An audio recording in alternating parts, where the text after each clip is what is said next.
Alhamdulillah ini merupakan bakti kesehatan dan bakti sosial Akabri Angkatan 91, yang dimana pada saat ini keluarga besar Akabri 91 seluruh Indonesia sedang melaksanakan kegiatan bakti kesehatan dan bakti sosial secara serempak.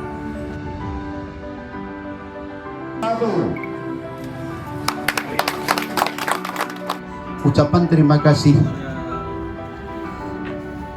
kami atau apresiasi kami kepada alumni Akabri 91, Bapak Kapolri, Bapak Panglima TNI, Bapak Kapolda Aceh, Bapak Kapolres Aceh Utara beserta jajarannya.